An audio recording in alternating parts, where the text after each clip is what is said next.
Now they're going to be voting shortly on the actual tax bill. Joining me ahead of that, Republican Congresswoman from Tennessee and member of the House Ways and Means Committee, Diane Black. Good to have you here, Congresswoman. It's great to be with you. Thank you for having me. You're pretty excited.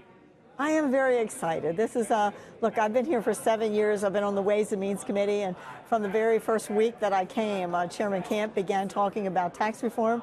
So we have taken that code apart and put it back together a number of times, and I'm very excited to be where we are today. And I'm excited because the American people will be getting a gift for Christmas. Congresswoman, is there anything you don't like in this? You know, there are little things that I may have said I would have rather done a little more here or a little less there. But all in all, you know, this is a mammoth exercise that you do when you look at individuals and you look at small businesses and corporations and international. And the reason why we put all of these together is that they actually do work together. So when you dial in one area, you have to dial in the other, and that's why they all came together. And so it's been a really large project for us, but one that I feel comfortable.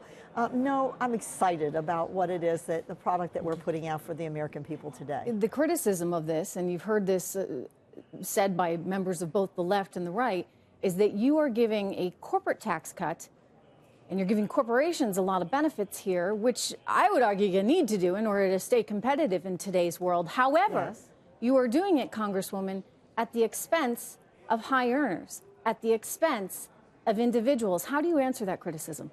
Well, I answer that in the proof will be in the pudding, because what we try to do is to make sure that it was the middle income earner that got the greatest relief. And that was really our goal. And I feel like we've reached that goal, Trish. Look, So you're giving them an extra $40 a week, effectively, which is something.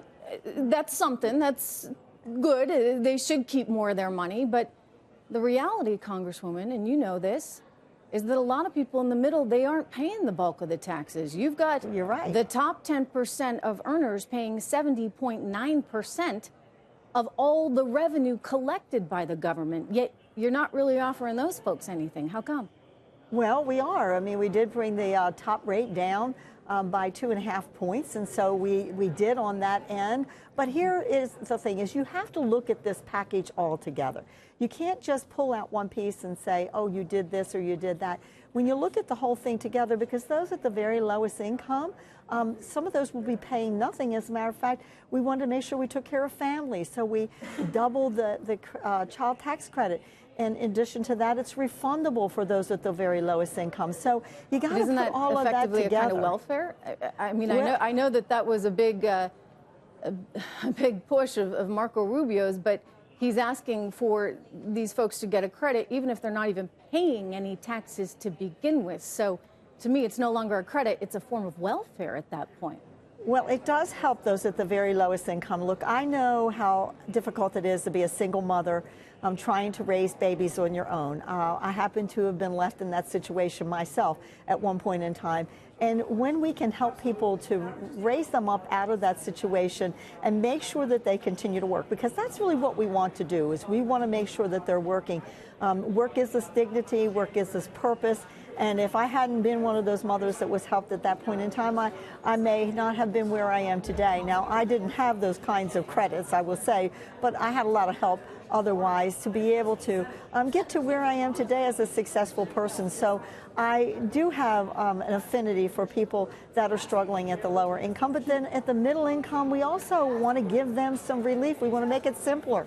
When you go to do your tax code, it's a very difficult thing to do. So you got to take it in its totality. You can't just take little pieces. No, I hear you. So if I take it in its totality here, there certainly are a lot of good things, and I'm not going to argue with you on those. But yes, I can't help but see the conflict here. For example, carried interest. Yeah. Carried interest. You've got a lot of fat cat private equity investors, a lot of them right here in New York City, and they are effectively paying themselves. I don't know how this isn't criminal. Okay, their money, their income, and they are treating that as investment. It was never their money to begin with. It's their clients' money. They should treat that as income. Instead, they're paying half the rate that, say, a New York City cop pays. Why didn't that get fixed, Congresswoman? So you're really talking about people who are flipping their money very quickly. And those are the hedge funds that do that. I'm actually not, Congresswoman. I'm talking about private equity investors who do not flip their money very quickly at all. They take 3, 5, sometimes 10 years in a fund. They take their clients' money and they invest it in a new startup company, and they hang on to that investment for sometimes, as I said, as long as a decade. And then they take that money out, and they're basically paying themselves via their client's success, and they are treating that as investment when in fact it is income because it was never their money that they invested initially. I know that you fixed it on the hedge fund side. Why didn't you fix it on the private equity side? And look, I don't disagree with you there. If I'd have had my way, we would have gone further. But we did fix it on the hedge fund where we have people that are flipping that money very quickly. And so we went from having to hold the equity for a year up to 3 years. And I think this is something we can go back and visit. I think we should. And there are certain areas that I think we need to go back. Yeah, there are estimates. And by the way, I don't care if it's so much as $1. In principle, it's wrong. I think we should go back and revisit that. There are other places in the code that I believe we didn't do enough and that we should go back and look at. And this is one of them. I do think we did what we said we were going to do on the hedge fund, but we didn't go far enough. And I do think we have to go back and take a look at that provision. Look, the hedge funds have not suffered from this to the same extent as, basically the private equity sector. And I don't say suffer, I mean benefit from. It has always been private equity. I mean, this was the criticism of Mitt Romney, right? It was perfectly legal what he did, but sure, he made a heck of a lot of money creating all these companies, and it paid a whole lot less in taxes than, say, a New York City cop. But that was okay because it's legal, and this is continuing to happen. You get Steve Schwartzman making $425 million in a given year, and he doesn't have to pay as much as many, many other hardworking people in New York City, and you guys didn't do a darn thing to fix it. So, Congresswoman, I would just ask that you do try, because we want this to be equitable for all. Well, look, I don't disagree with you that this is one of the places I do think we need to go back and fix it. But I want to be very careful that we also don't put people who work very hard, especially the small businesses, in a situation where we say because you create wealth, that in some way we should punish people that create wealth. I do believe equity is what we need to do. We need to be equitable, whether it's in pass-throughs, whether it's in corporations, or whether it is in this equity arena, that we do need to create equity there between all of those who are wealth creators. Well, but we want wealth created, right, Chris? Yeah, believe me, I am a red-blooded American capitalist.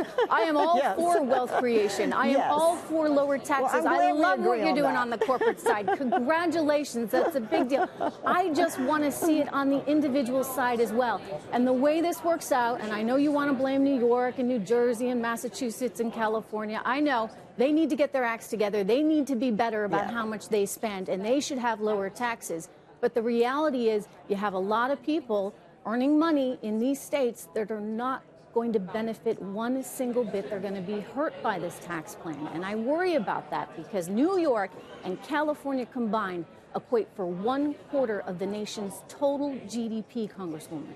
Well, when they can write off their high property taxes and their high income taxes, and I come from a state where we have low property taxes and we have low income tax, we have no income tax, and we have low taxes on property, and we're not writing that off and causing the rest of the country to fund what we're doing in our state. And I think that has to be a fair conversation to have. I agree with what is the equity there?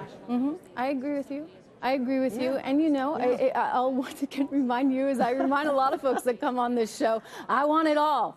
I want it all. So I wanted more on the individual side, but I am hopeful that you're serious about going back and trying to do more, both to fix this private equity loophole and also to make sure you're doing as much as you can for individuals. Congratulations, though. Thank you. Thank you so much, Congresswoman Black.